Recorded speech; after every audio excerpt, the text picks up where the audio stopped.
Okay po, magandang araw, magandang gabi, mga kapatid at mga kalahi.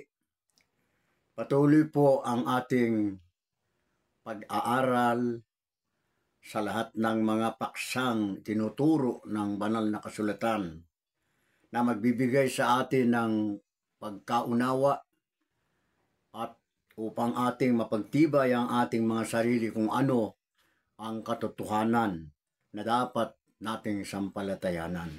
Pero sa sandali pong ito ay magiging paksa po ng ating pag-aaral ang tungkol at may kinalaman sa iglesyang itinayo ng ating Panginoong Kristo. Yung kasi yun talagang mahalaga na dapat nating maunawaan sapagkat ito lamang ang mag-uugnay sa atin sa Panginoong Hesus at magtuturo sa atin ng mga pangyayaring sa mga darating na panahon ay kasasangkutan ng bawat isa sa atin.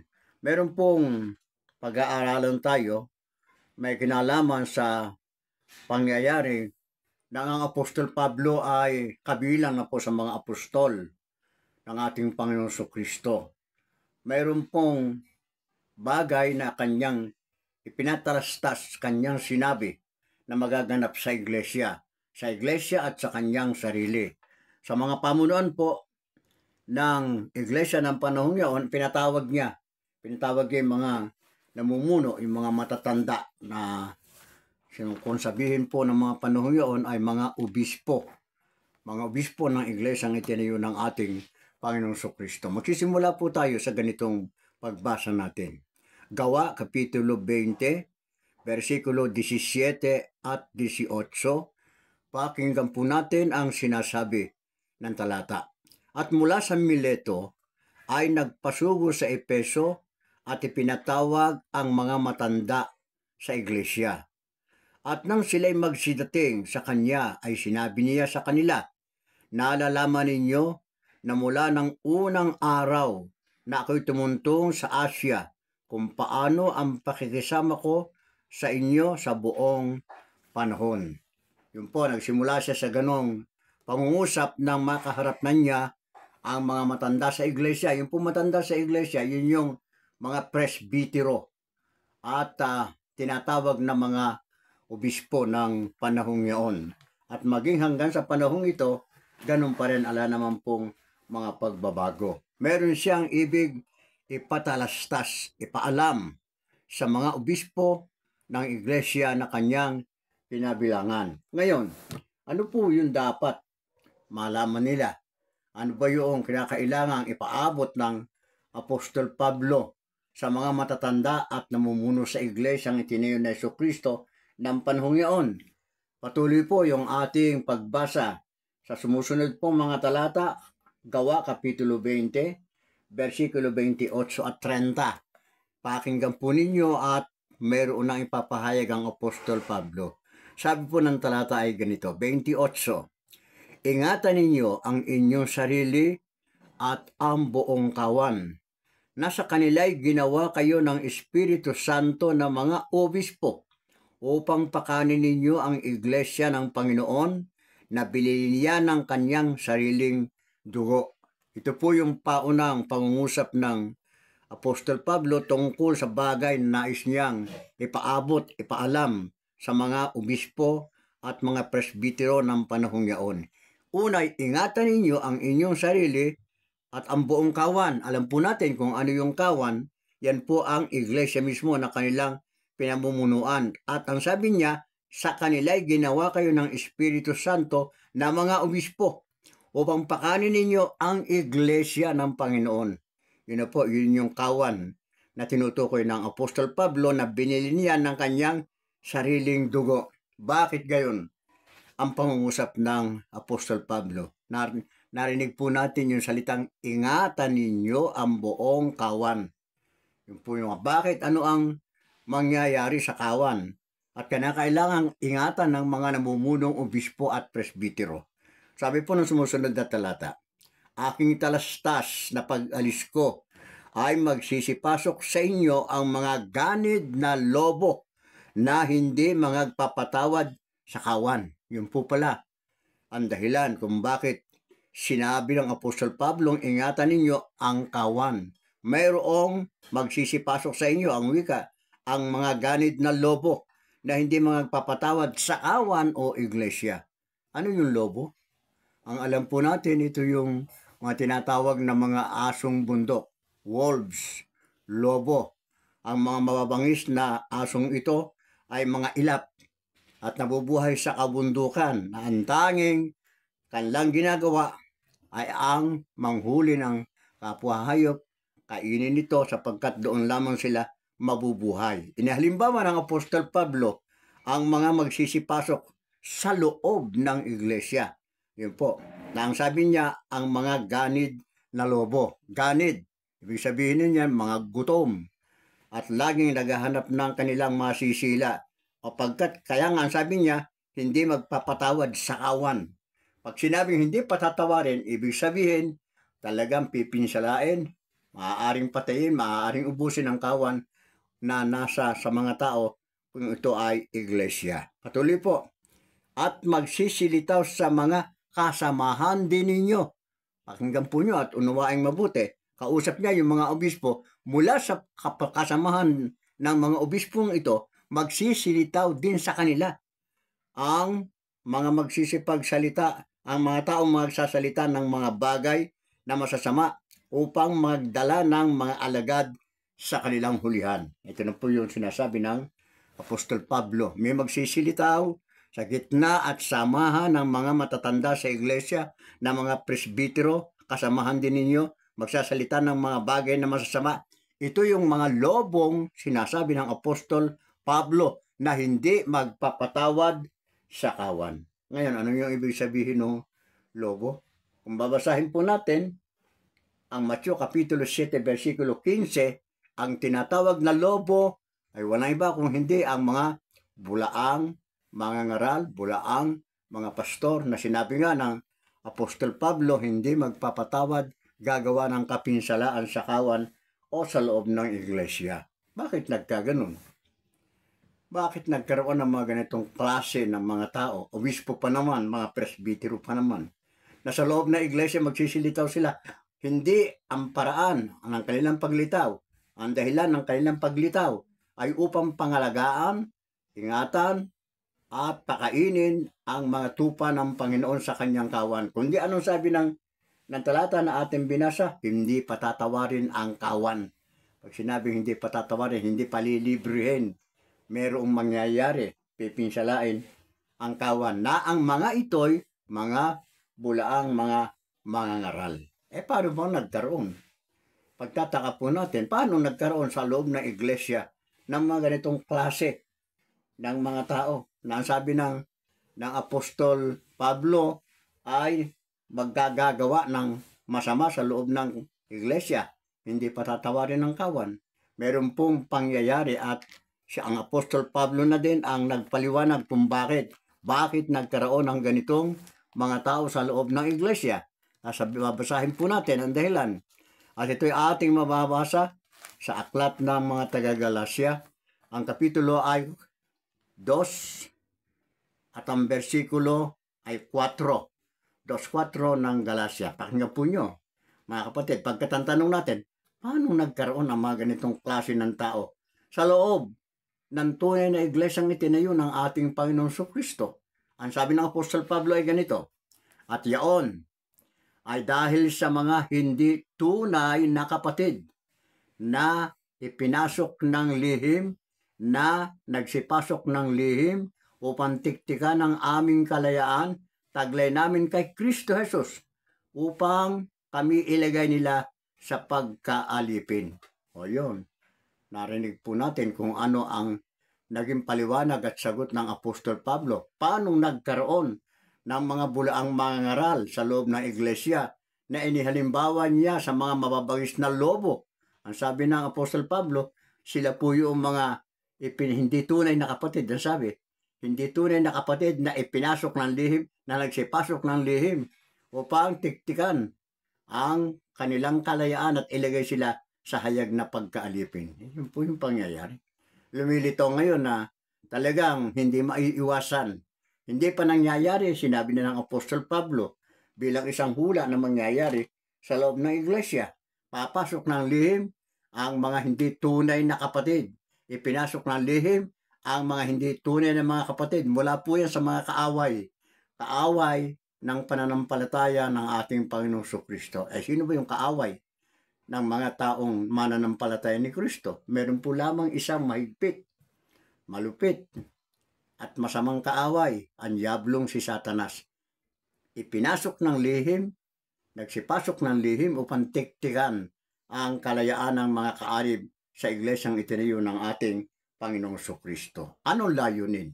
Hindi po basta papasok yan nang walang layunin, nang walang plano na kanilang gagawin. Sa iglesyang itinayo ng ating Panginoong Kristo na sinabi nga ng Apostol Pablo, hindi patatawarin ang kawan. Walang awa po yan, walang habag yan.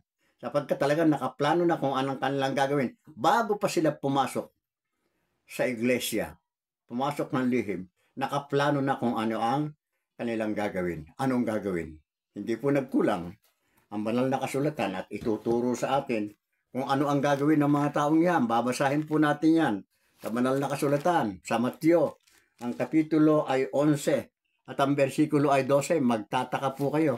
Ngayon pa lamang matutuklasan na ninyo kung ano ang mga gagawin ng mga ito sa loob ng iglesia. Yung mga mababangis na lobo, mga asong bundok po yan. Taga-bundok po yan talaga. Ganito ang sabi ng talata. Anong gagawin nila sa loob ng iglesia? Kaya palihim na pumasok yung iba. Yung iba talagang pumasok na hayagan. Yung iba palihim na meron lang isang plano ang gumawa ng kasamaan sa loob ng iglesia. At anong kasamaan? Ito po, Mateo, kapitulo 11, at ang bersikulo ay 12, sabi po ay ganito. At mula sa mga araw ni Juan Bautista hanggang ngayon, ang kaharian ng langit ay nagbabata ng karahasan at kinukuha ng sapilitan ng mga taong mararahas. Yan, narinig po niyo yun? Ano sinasabi ng talata? Ang kaharian ng langit. Ano yung kaharian ng langit? Yung iglesia. Sasabihin ko na po sa inyo. Ang kaharian ng langit o ang iglesia ay kinukuha ng sapilitan ng mga taong mararahas. Di yun po. Lumitaw na yung dahilan. Ano ang gagawin ng mga lobo, ng mga ganid na lobo na sabi ng Apostol Pablo, hindi magpapatawad sa kawan, papasok sa loob ng iglesia. Ano ang kanila pong gagawin? Maniniktik po yan. Ang ibig sabihin ng maniniktik, lihim na kanilang kinukuha ang mga paraan kung papaano nila makukuha ang iglesia. Yun po yung sinasabi ng talata na ating binasa. Ang kaharian ng langit ay nagbabata, nagtitiis ng karahasan at kinukuha ng sapilitan ng mga taong mararahas. Kukunin ng sapilitan ang iglesia upang kanilang maangkin. Ang linaw, hindi po ba? O, ganyan po yung mga pangyayaring ipinagpauna ng apostol na si Pablo. At ang sabi naman ng ating Panginoon Kristo, mula pa ng una, ano po, hanggang ngayon. Yung po salita hanggang ngayon, hindi po natatapos yan. Kailanman, at basahin po natin yan, magagamit natin yung salitang hanggang ngayon kung merong pangyayari na katulad ng ating pong nabasa, ang kanilang masamang gawain at ang kanilang marahas na pagbuha sa iglesia na gagawin ng mga ganid na lobo, mga ganid na pastor at mga obispo po yan. Yan ang sinasabi ng banal na kasulatan. Ano ngayon ang kahahantungan? Pagka nangyari na ito, meron po tayong matutuklasan na gagawin ito. Yung pagkuha sa iglesia, paanong paraan ang gagawin yan? Yung marahas na pagbuha sa iglesia, meron pong paraan yan. Itinuturo na din ng banal na kasulatan at ito ating pong masusumpungan sa aklat ng Lucas. Magtataka po kayo sapagkat yung palang mga nangyayari ngayon, nangyari ng una at nangyari nung una, mangyayari pa uli. Hindi po ba yun yung sinasabing history repeat itself? Ang kasaysayan ay nauulit. Ang kasaysayang nangyari sa iglesyang itinayo ng ating Panginoong Kristo sa panahon ng mga apostol, na Apostol Pablo, kung ano man yung nangyari nung panahon na yon, mangyayari pa rin hanggang ngayon. O, ang tanong natin ay ganito, anong gagawin ng mararahas na kukuha o aagaw sa iglesia ng ating Panginoong Kristo. Sabi po ng Lucas Kapitulo 6, versikulo 22, mapapalad kayo kung kayo'y kapuotan ng mga tao at kung kayo'y ihiwalay nila at kayo'y alisin at itakwil ang inyong pangalan na tila masasama dahil sa anak ng tao. O narinig po niyo yun? Pero kung ganito mangyayari, sa halip na ikalungkot pala natin, ano sabi ng Panginoon Kristo, mapapalad kayo kung kayo'y kapuutan ng mga tao at kung kayo'y ihiwalay nila. Ano ibig sabihin ng ihiwalay? Yun po yung paghihiwalay. Ihihiwalay ka sa iglesia, ititiwalag ka. Yan, at na meron pong mga pamamaraan dyan. Maititiwalag ka kahit wala kang kasalanan, pwede kang lagyan ng kasalanan, pwede kang paratangan ng kasalanan, at kung ikaw ay meron ng kasalanan kanilang ginawa, anong sabi ng talata na ating pong binasa? Ihihiwalay nila at kayo'y aalisin at itatakwil ang inyong pangalan. Ano ibig sabihin ng pagtatakwil ng pangalan? Kung ikaw po'y nakatala, rehistrado ka bilang kaanib ng iglesia, anong sabi ng talata na ating pong nabasa? Ihihiwalay kayo. Sa panong paraan? Aalisin ang inyong pangalan, itatakwil kayo. Nangyari po yan sa panahon nila. Nangyari po ba sa panahon natin? Nangyari. Sa katotohanan ay biktima po kami ng ganyang masamang pangyayari sa loob ng iglesia. Kaya pinag-aaralan po natin. Kaya nga ang sabi ng ng ating Panginoong Kristo na ating pong nabasa, mula noon hanggang ngayon, ang sabi niya, ang iglesia ay nagbabata ng karahasan, pilit inaagaw ng mga taong masasama. Yan po yung sinasabi ng banal na kasulatan. Sa palagay ba ninyo, nakagawa sila ng kabutihan? Sa palagay ba ninyo, pakikinabangan nila yung kanilang ginawa sa iglesia ng ating Panginoong Jesucristo? Na ang sabi ng talata, dahil napupuot lang sila. Marami pong dahilan ng pagkapuot. Huwag na natin bangitin kung ano, basta sila napupuot. Marami silang mga dahilan kung bakit mapuot. Pero ang tanong nila sa lahat ng kasamaan na kanilang ginawa, pakikinabangan ba nila? Ito po yung sinasabi ng banal na kasulatan. Babasahin po natin sa 1 Korinto, ang kapitulo ay 3 at ang versikulo ay 16 hanggang 17. Narito ang wika. Hindi ba ganinyo nalalaman na kayo'y templo ng Diyos at ang Espiritu ng Diyos ay nananahan sa inyo?